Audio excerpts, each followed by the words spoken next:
Welcome to Wrestling Chat with Friends, the Tuesday show. We are proudly part of the Family Podcast Network, and thanks to you all for the privilege of your time tonight. My name is EJ the Collector. I'm here as always with the Model Maniac, TG. How you feeling, Tom? I feel good.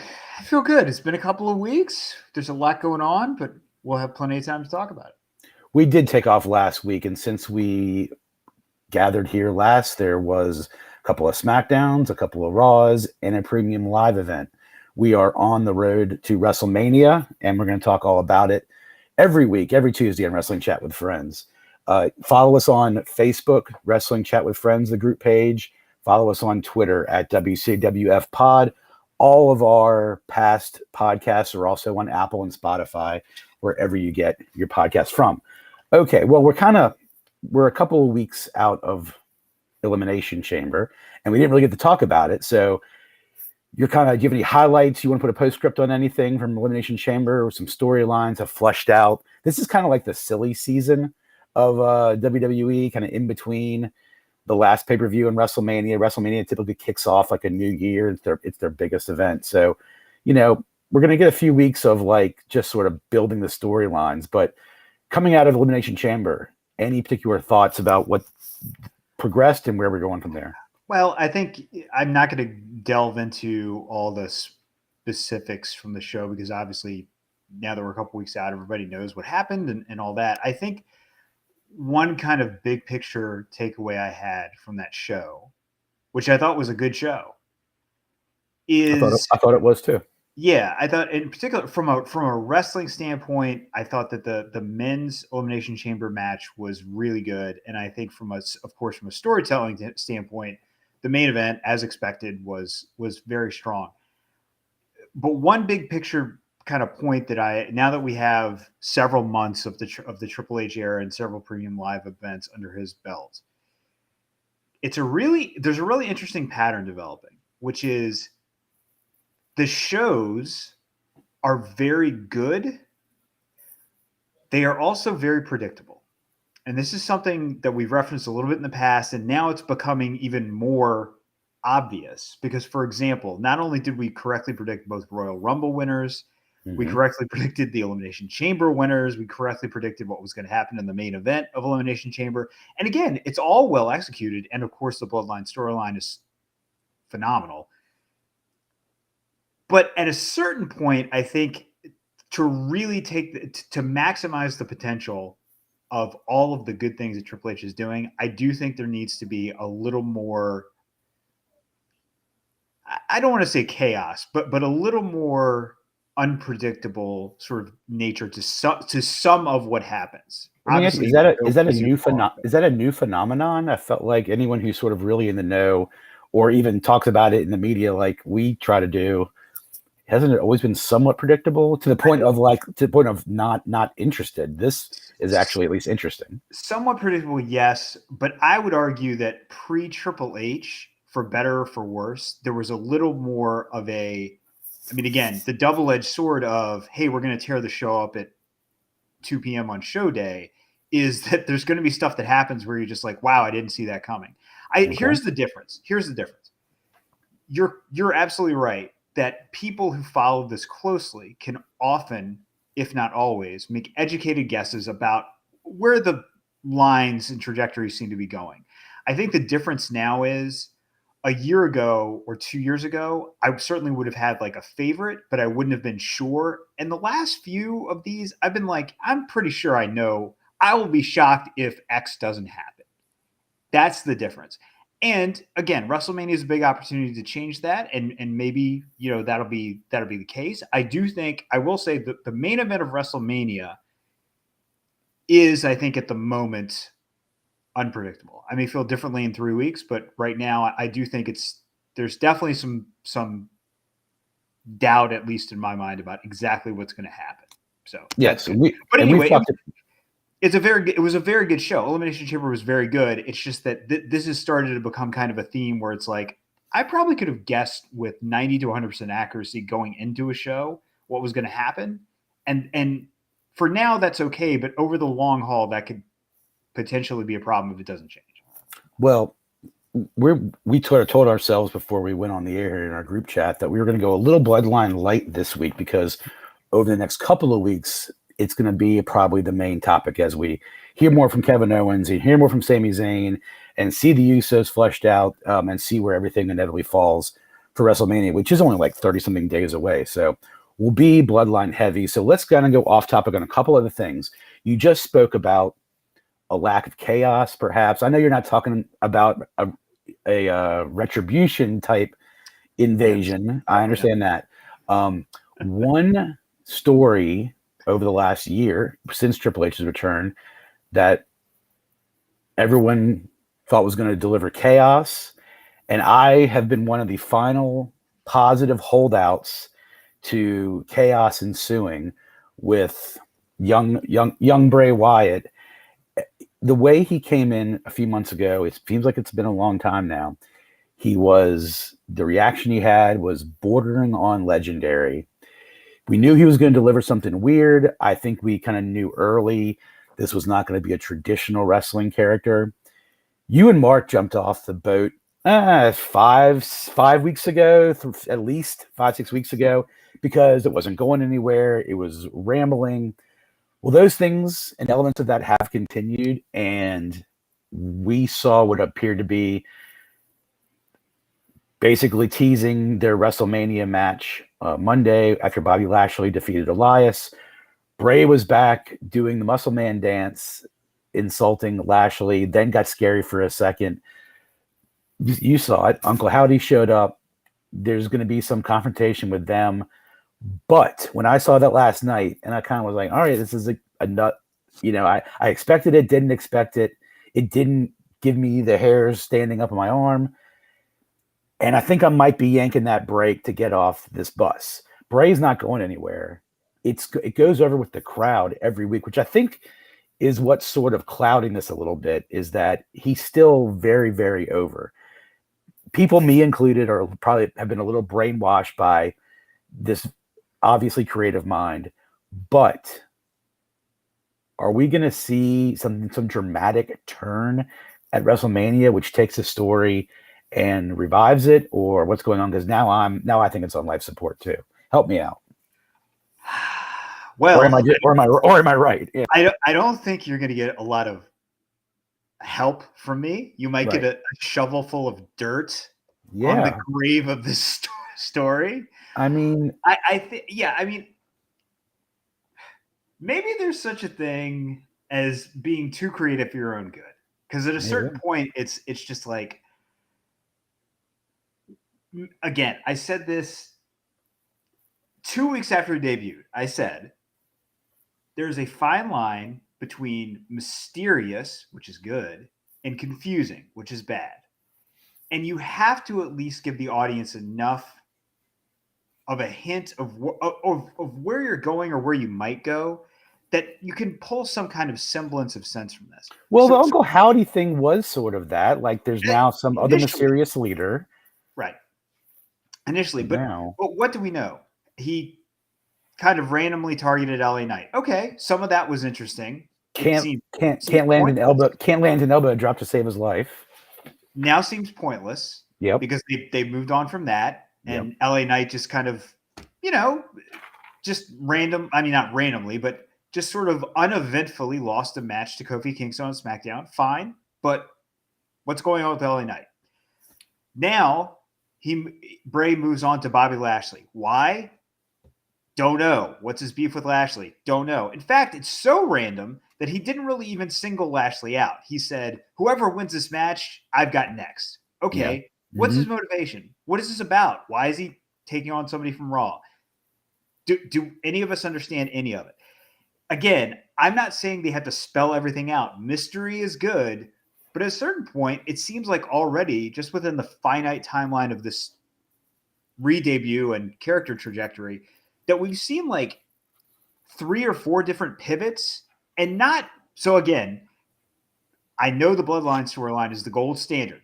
So I'm not saying it has to be as good as that. Yeah, but this isn't even like Bray Wyatt family good. Right. So like, okay, so that's a good comparison. So when you go back to the Wyatt family days, there was a I don't want to say vague, but at least a general idea of what he was trying to do. There was a sort of an ethos of, I want to sort of change the way people perceive what is happening on this show.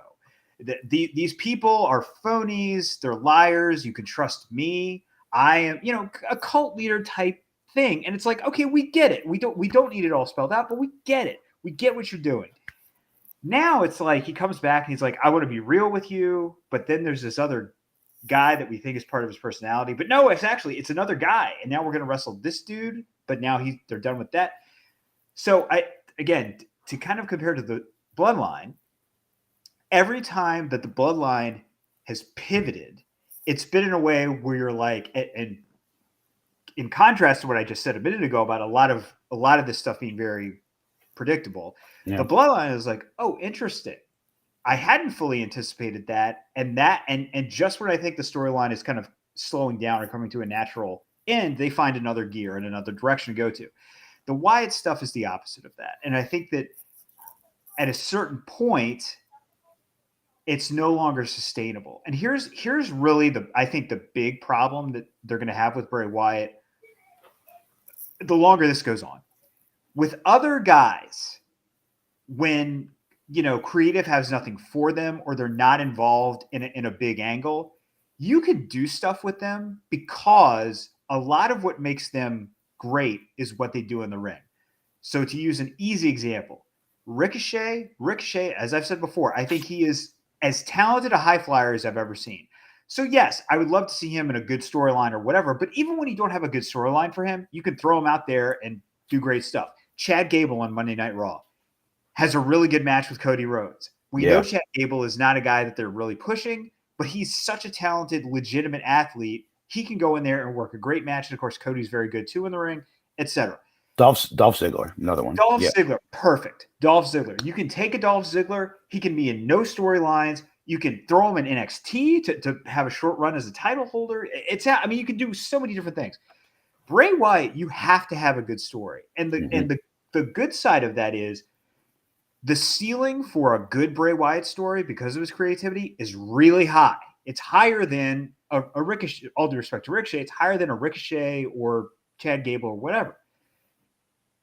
When that side of it is not working, there's nothing to fall back on. I mean, as we talked about, Bray Wyatt has had one match, and WrestleMania will be his second match. Yep. And that's okay. That's okay if what is happening on this sort of almost parallel universe is really interesting. But when it is muddied and confusing, you've got real problems. And I think that's where they are.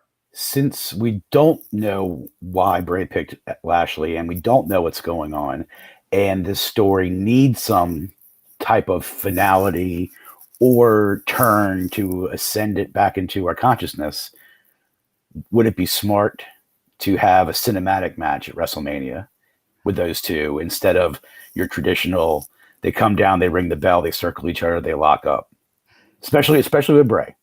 I am much more open to and fond of cinematic matches than probably the median wrestling fan. I am too. But in this case, I would say, especially given, and I know it wasn't a cinematic match per se, but it was unusual, especially given how the last match went, I would be concerned about that for two reasons. One, the Mountain Dew thing. And two, with cinematic matches, I think you have to have a lot of meat on the bone, so to speak, as far as, like, again, story or whatever. So as we have talked about, and Mark sort of pokes fun at me about, which is fine, I really, really liked the Bray Wyatt, John Cena. Preaching to the choir. We talked about it. It is unironically one of my favorite WrestleMania matches ever. Okay. But what was that match based on? It was based on a really interesting, very deep contrast in character. Mm-hmm. And you had John Cena's very lengthy career that intertwined with Bray Wyatt's in a way that you could then exploit for the purposes of this extremely creative, really entertaining, in my view, match. With Lashley, he seems, again, like basically a randomly chosen opponent. Like, it would have been Brock if Brock had won that match in kayfabe. So is there going to be the same kind of connection between the two? I don't think there's enough meat on that bone to make it interesting. I'm not opposed to a cinematic match, but I don't know if it's going to be, I would submit that the cinematic match, Lashley, especially in the last couple of years, has established himself as top level main event talent. Give him runs with titles. Yep. Who knows what he'll get in the next couple of years, but he has definitely sort of cemented himself a lot in the last 2 years. I think the idea of that cinematic match in the terms you're talking about would be purely for this Bray character and what he's going to transform into. I know there are some people who are expecting a return of the Fiend. There are some people who are expecting, Uncle Howdy to be further revealed and fleshed out. People are expecting Alexa Bliss to rejoin, or perhaps others. So this cinematic match, for those purposes, wouldn't necessarily be as much about the characters Bray and Lashley as it is the evolution of Bray. And if we're going to see that, which I think is needed to sort of turn this corner for this next full year of Bray, Bray should be like he was in those first few weeks, and like he was for a good portion of his first WWE run. Up there at the top, most interesting part of SmackDown most every week, because of his imagination, because of how weird it can get, and because of his character, the potential to, like we said earlier, do chaos, do damage. So my hope for this cinematic match is really a one-man show to see what's going to happen next with Bray, and hopefully kind of reverse gears. Lashley's kind of going to be fine either way. So here's one quick response. Please, yeah. If you want, if you say to me, can you come up with, off the top of your head, a creative direction that would get you reinvested or interested again in what's going on with Bray Wyatt? The most obvious one of those to me, I would say you don't do a cinematic match for WrestleMania, because if, for example, you are going to do something where like Alexa Bliss returns and aligns herself with Bray or something like that, I would rather have that in the arena, because then you get the immediacy of the live crowd response, like 10 feet away or whatever. So that would be my preference. But the creative direction that potentially could get me re-engaged on this Bray Wyatt story, a Wyatt 6 faction, whatever that looks like, feuding with a reunited and bolstered Hurt Business. Dig it. Because you want to talk about a contrast. I mean, that to me is really interesting. If you reunited the Hurt Business, added in Omos, of course, who's aligned with MVP, and then maybe if you have, for example, a Street Profits split. I was thinking Hit Row. Okay. Potentially Hit Row, although that would be a little weird, because I don't know. It gets a little more complicated with that, I think, because of the way they've been presented lately. I don't know. I think Street Profits will be more interesting, because they're at least still presented as, sort of mid to upper tier guys. Anyway, but I think that is suddenly very, very interesting. So I don't know. I don't know if that'll happen. I don't know if they'll pull the trigger on any of that stuff, but if it's just another kind of one-off feud with Lashley for no reason, and then we just move on to somebody else, then I'm just like, okay, enough. It's been too long. I don't care anymore. I don't know. Well, the live crowd is great, but I'm holding out hope that doesn't happen. And so how about this for an idea? Just as random as Bray and Lashley, we also are getting seemingly Brock versus Omos. You've said before, this isn't your favorite Brock character. No. I think this is Brock's favorite character. The way he's engaging with the crowd, the way he's coming out. Brock Lesnar for years didn't get to come out with a smile on his face, literally tip his hat to the crowd.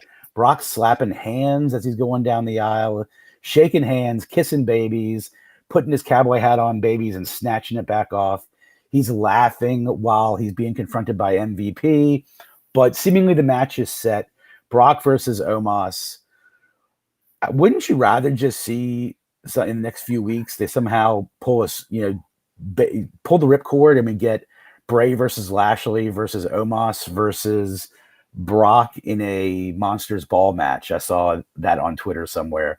Slam the four of them together, because kind of by themselves and individually, it's sort of a mess. But we're going to get Brock and Omos. That seems to be purely to see Brock get a 7'3" guy up on an F5. Is that what we're talking about?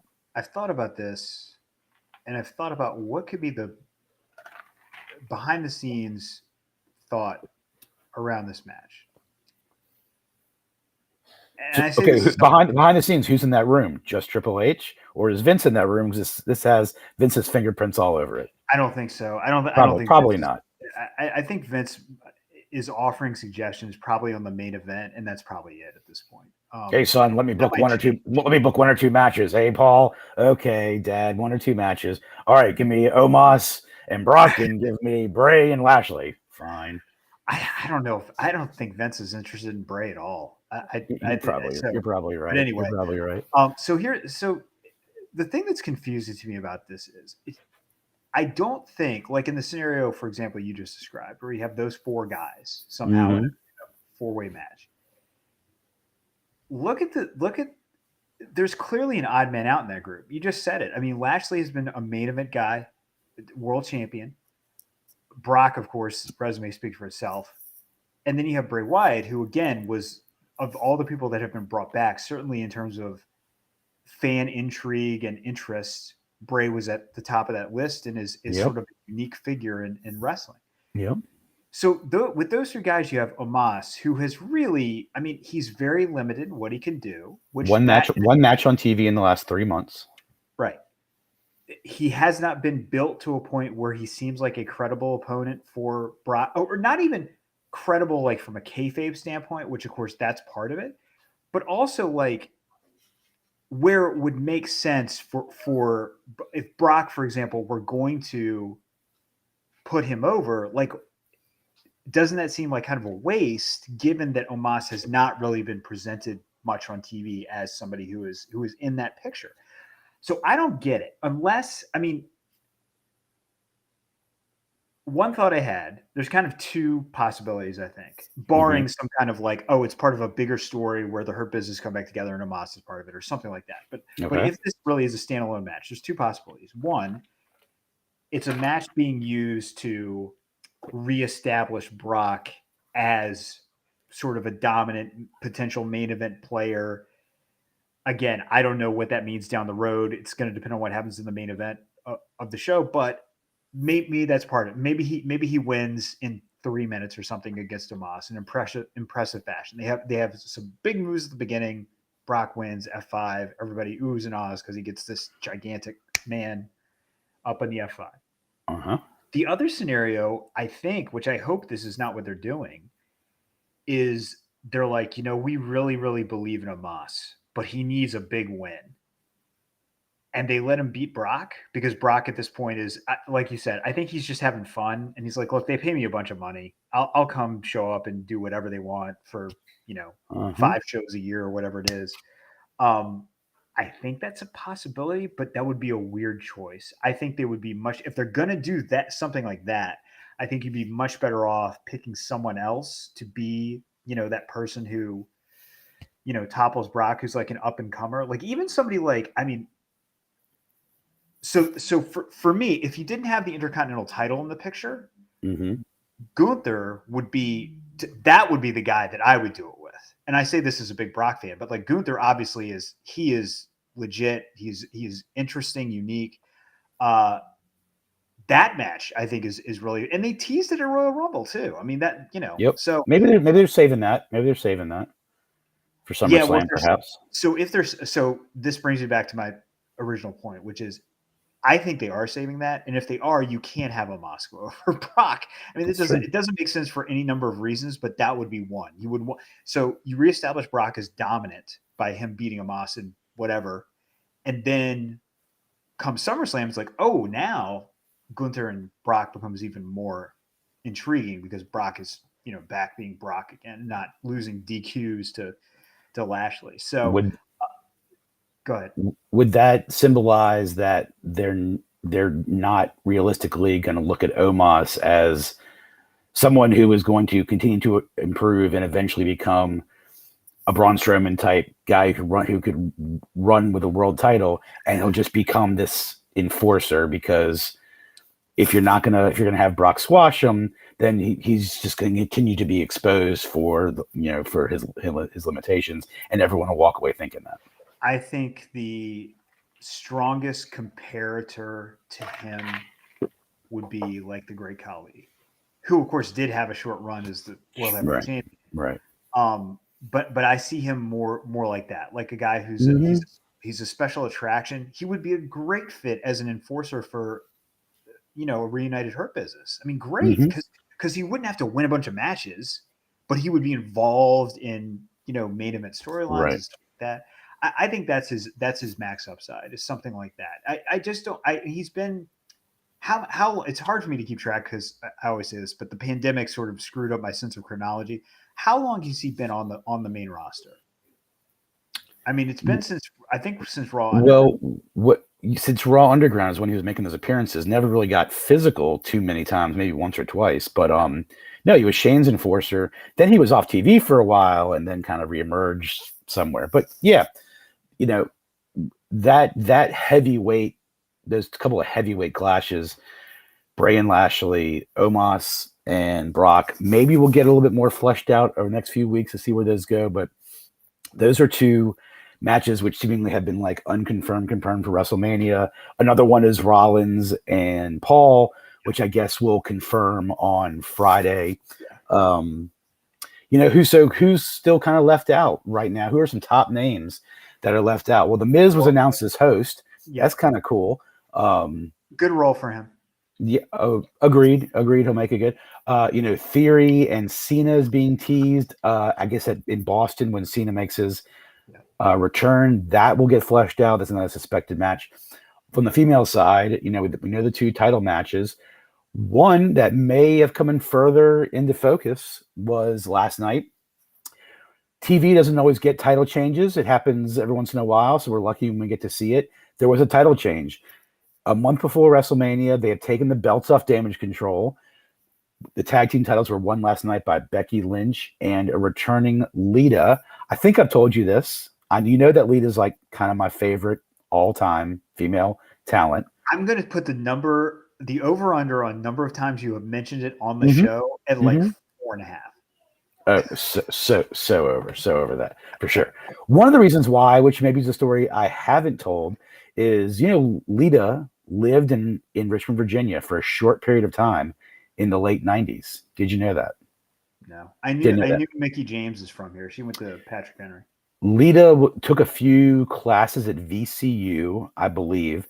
She dated someone in a band who was a band that my wife, Amy, followed when she was younger.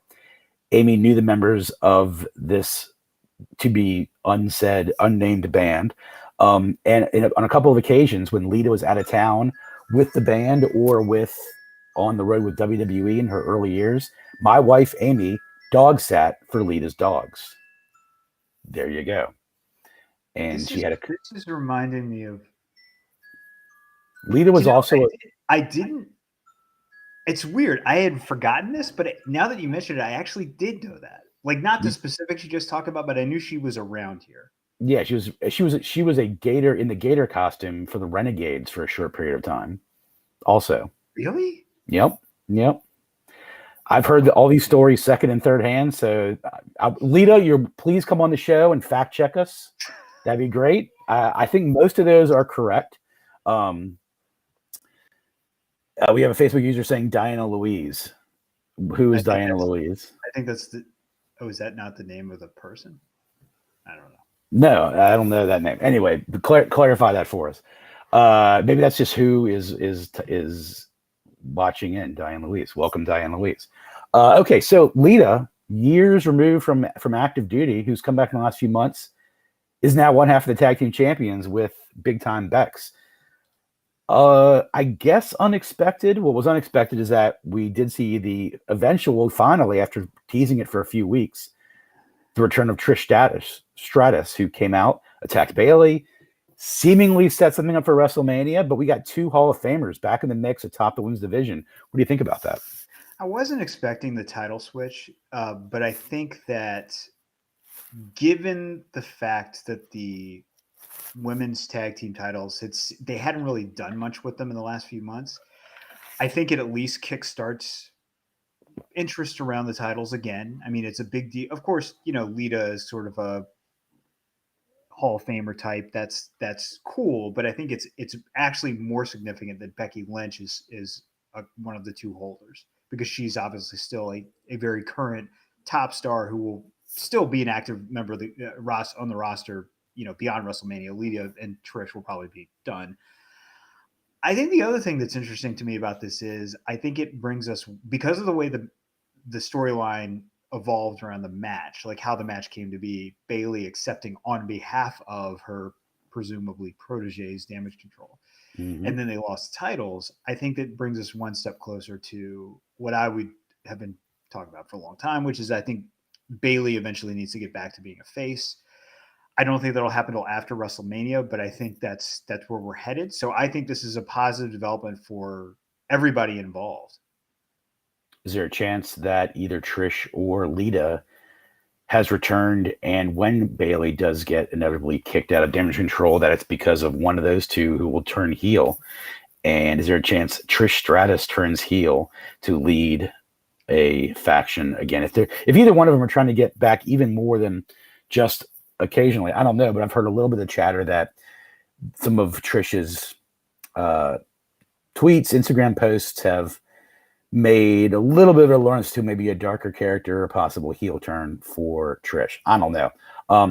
Well, so you think the titles are not going to be defended at WrestleMania, or are they going to be switched again before WrestleMania?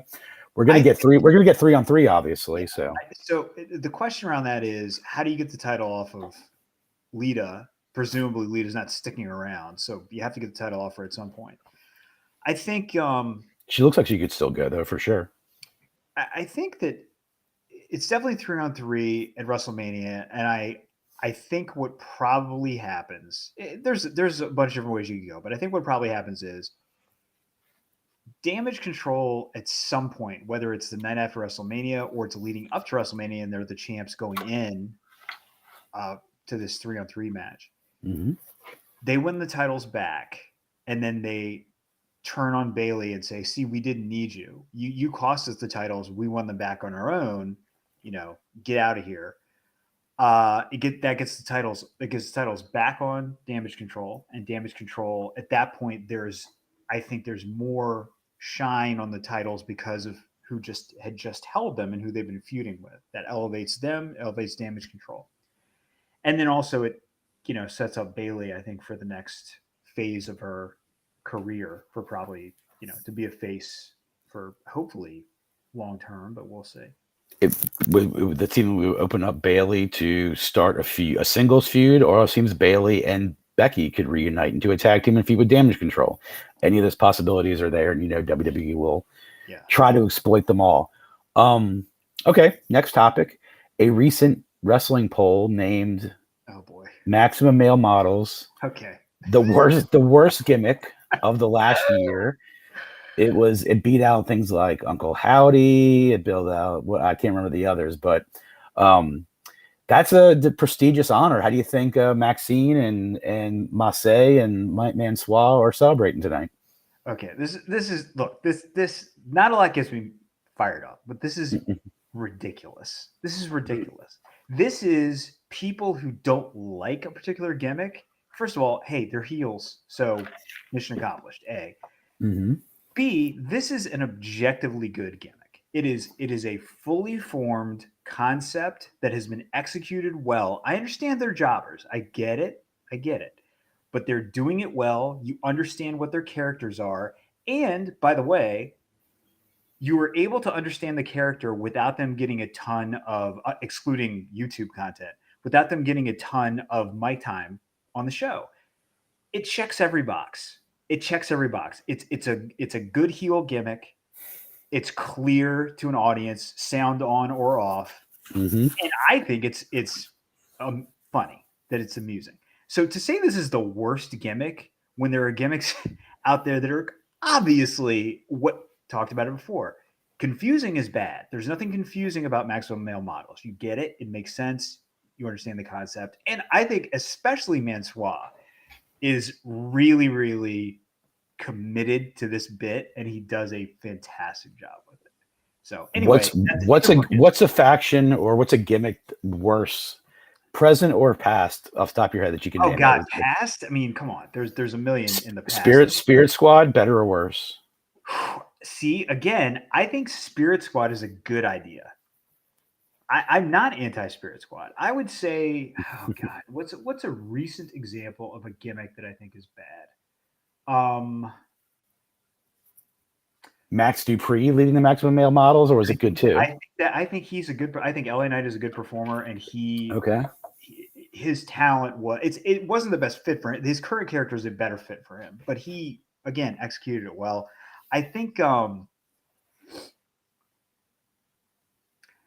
tell you whose gimmick I didn't really like was Rick Boogs, and I think Rick Boogs is a talented dude. Dexter Lumis, Dexter. Miz is a good gimmick. Let's not even get into a Miz debate.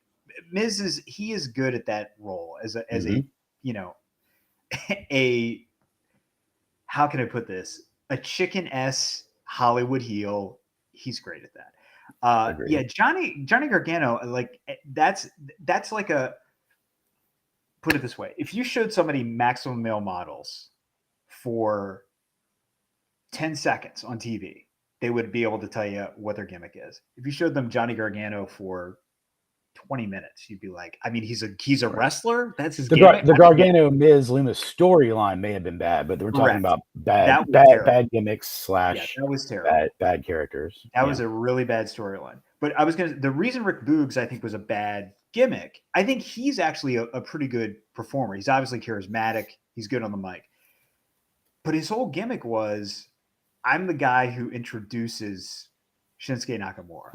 Mm-hmm. To me, that's okay to do for a short period of time, but long term, it's, if you have belief in the guy, it doesn't really work. Well, that injury was the best thing for him. Then he missed 10 months, and now he's coming out lifting weights and screaming at the camera. So who knows if it's any better? He's a big dude. Here's a bad gimmick that is maybe getting some new life in a different way. I mean, it's a bad gimmick, even though I kind of liked it. Baron Corbin, down in his luck, dirty shirt, unshaven, I agree. No money, kind of walking backstage, hitting up other wrestlers. Like he used to be the lone wolf. He was an Andre the Giant winner. I didn't think that was a good gimmick, but I think it was made somewhat interesting. He is getting a variation of that gimmick again. He's been shunned by Bradshaw, JBL.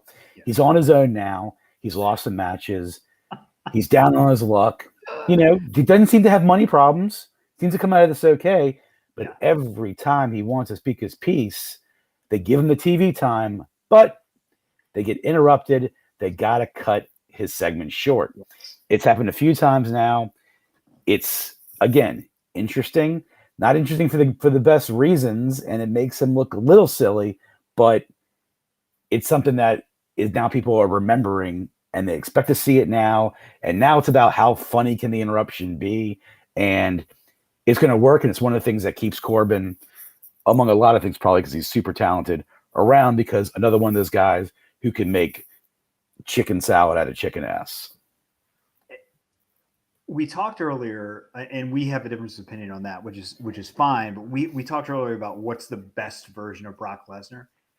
I think we would agree the best version of Baron Corbin, as Cheatham calls him, is the bum Corbin version. Mm-hmm. The version where he's getting basically bumped from his own interviews because something else more important is happening, or the version with the dirty shirt and the just sort of getting shot in the junk by Shotzi's tank. That to me, that is the most entertaining Baron Corbin. So it worked because he eventually hit the lottery, became Happy Corbin, which is not a great, we sort of agreed, not a great gimmick.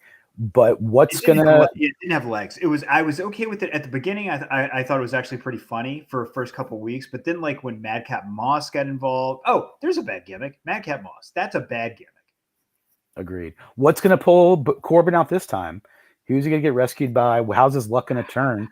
Does he rediscover his lone wolf character or does he start getting his own talk show segment now where he can't get interrupted. Who knows? But he's one of those good workers that Triple H can certainly count on to do well. Well, some other thoughts. Give me something that's on your mind that we haven't talked about that we want to discuss as we kind of lead to a WrestleMania. I think or if you want to talk Bloodline for a bit, the floor is yours, Tom. Give me something. I think that the WrestleMania so far, and of course many more weeks to go, but I think that it's really setting up to have some matches that I'm going to be very interested in. The biggest question, and we don't have to go in depth on this because I think there's a lot more to be. I think we'll know a lot more after Friday when Cody goes to SmackDown. Yeah, but I think the main event is the match that I have the biggest questions about in terms of how are they gonna book it? How's it gonna play out? I will tell you that the needle that I've been trying to thread kind of mentally is, on the one hand, you have this sort of unprecedented in the modern era title reign by Roman Reigns. You're closing in on 1,000 days. That's got to be tempting to maintain. And of course, if I were booking, I would have him win. But on the other hand, you have this good storyline with Cody, kind of a story that he is connected to his father, his past, and a family legacy and all that. And then, of course, you also have the question of Sami Zayn, which is sort of off to the side. And, who knows how that's going to play out. I think we all agree at this point it's going to be a tag title match down the road, right? At WrestleMania. So the needle that I've been trying to thread mentally is, how do you complete Cody's story of honoring his dad and at the same time sort of preserve what Roman Reigns has and not damage that? And for a while, I thought the way they were going to do it is split the titles. Yeah, they're not doing that. That doesn't seem to be the case. So the solution that I've come up with is this: would it not be the ultimate tribute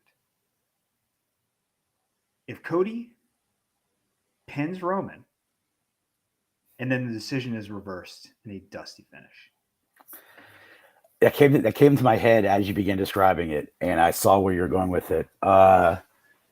Is that too inside baseball for fans in 2023? Yeah, it is. That's the fundamental problem with it, is that most fans, especially any fans under 35 or 30 maybe, would be like, their reaction would be the reaction that people had to the dusty finish back in the day. People didn't know. It wasn't like sort of a trope of wrestling. People would be upset. They would feel maybe even cheated. On the other hand, Roman is that story is so well told, and he is such an interesting and well-developed character. I don't know. Maybe they would accept that. I'll tell you what, though. It would take guts to do that in the main event of WrestleMania. I mean, like Seth's cash in to make it a 3-way, like that took guts. And this would be like way beyond that. I would trust, if they're going to do that for the reasons you mentioned, and I would trust Michael Cole and perhaps Wade Barrett and Corey Graves to help sell that. But if Kevin Patrick's left to do it, which he wouldn't be, I don't. No shot, because that would require a really good commentary team to help explain it and emphasize it, to lessen some of the confusion or some of the anger, if you get it like that, to explain the ultimate dusty finish. A little too inside baseball, but I love where your head's at. I think it would be kind of if you gun to my head and I have to get it right, I would still say, sitting here today, I would still say Roman retains. He retains those championships. Amazing. But, I don't know. I mean, Cody, I'll say this. Cody is the first, for all the stuff I said at the beginning about lack of predictability. This is the first challenger that I really feel like has a legitimate chance to win those championships from Roman. And he's had kind of a murderer's row of guys that he has fought over the course of this title run. And there was probably a brief moment when he was wrestling Drew when there was some doubt in my mind, like, wow, are they going to do this? Because they're in Wales, and this Oh, a maybe Clash of the Castle. Yeah. Clash of the Castle. So there was a brief moment of doubt, but I figured Rowan would win. I didn't really have any doubt going into Montreal. It would have been super bizarre to end that title reign a month before WrestleMania, or 5 weeks or 6 weeks or whatever before WrestleMania. Like you go all that time and then do it, even with all the same momentum. But with Cody, he could win. He could win these championships. It's possible. First time I felt that way, and I mean probably since the first year of Roman's title run. Yeah, I mean, it would be sort of the way they're building it. It certainly wants people to feel, if you care about making a conclusion, a prediction, if you have to sort of guess, if you're one of these fans that just wants to feel like they were right, I think that's what they would want you to believe. And then the thing with pro wrestling is, like, oftentimes that's exactly what gets delivered because it is big enough for enough fans. But sometimes it does. Sometimes there's a surprise, a twist, the Seth Rollins. So, Let me ask you this. Yeah. Here's a question for you. Okay. Again, early, many weeks to go. Mm-hmm. Obvious main event of night 2 is going to be Cody and Roman. Yes. What main event's night 1?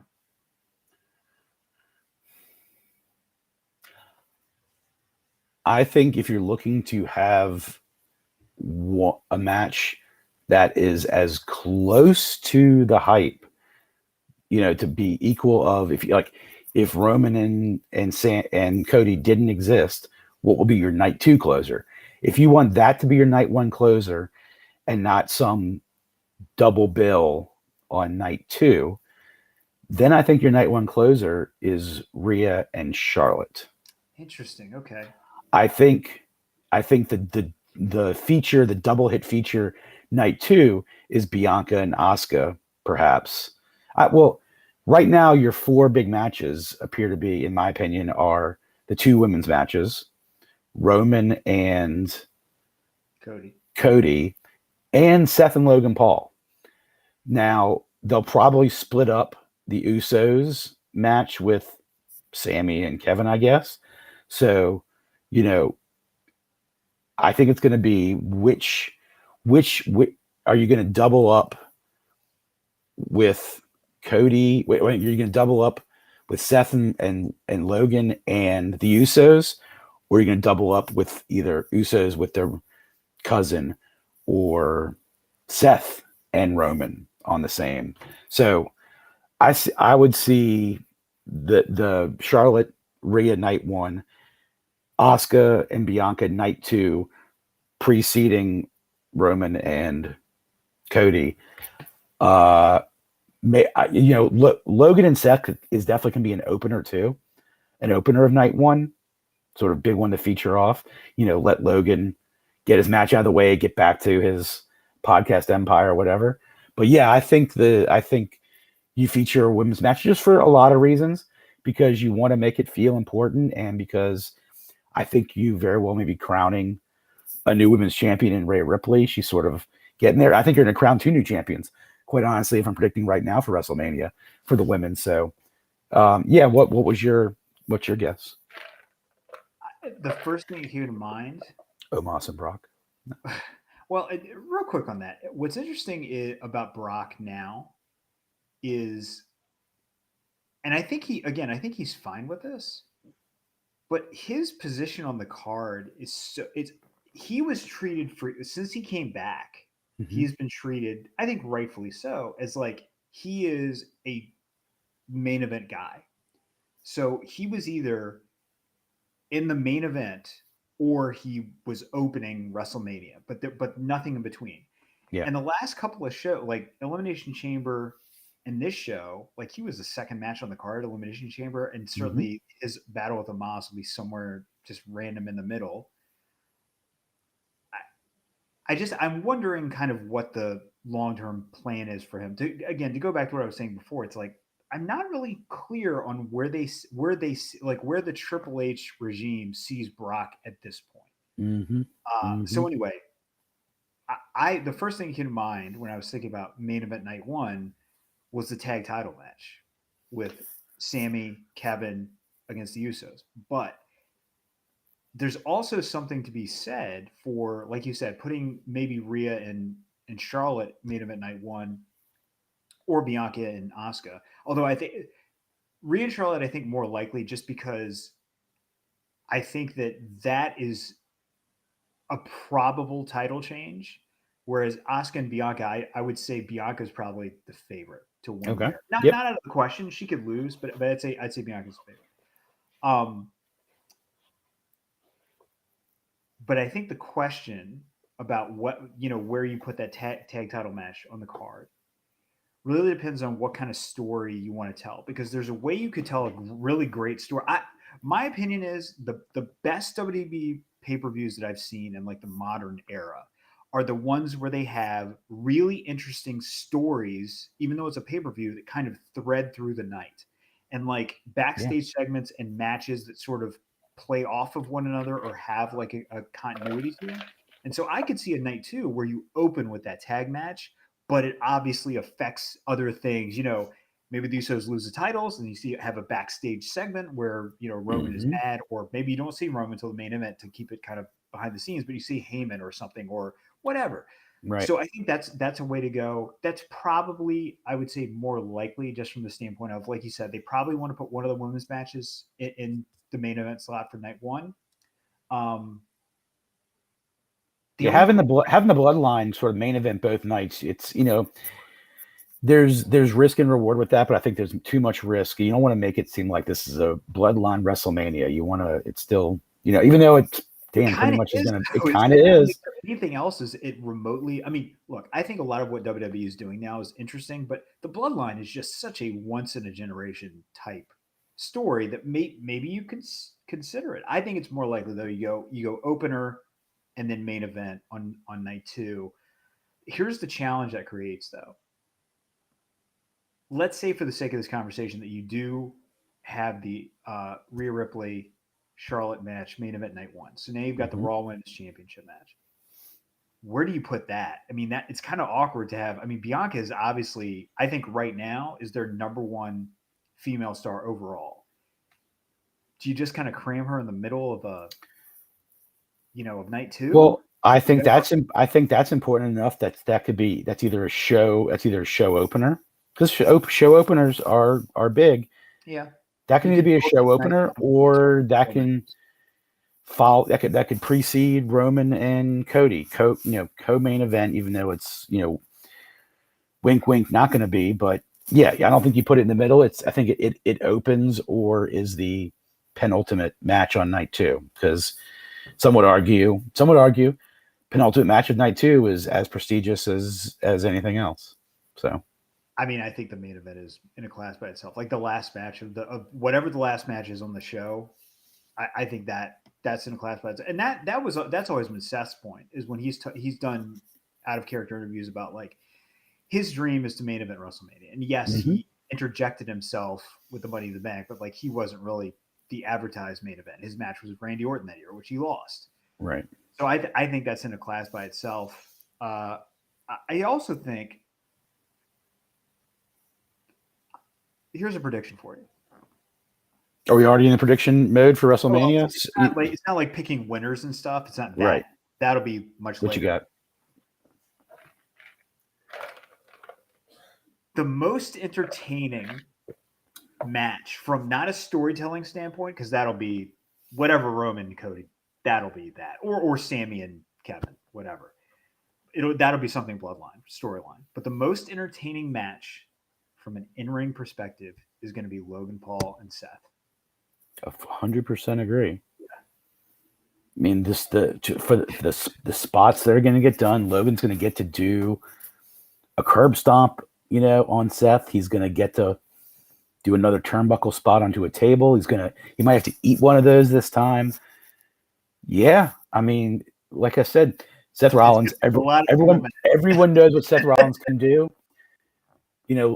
Jake's probably going to be there with Logan. It's going to be a spectacle. He is going to steal the show on some level by his presence and the pageantry of what he's able to do.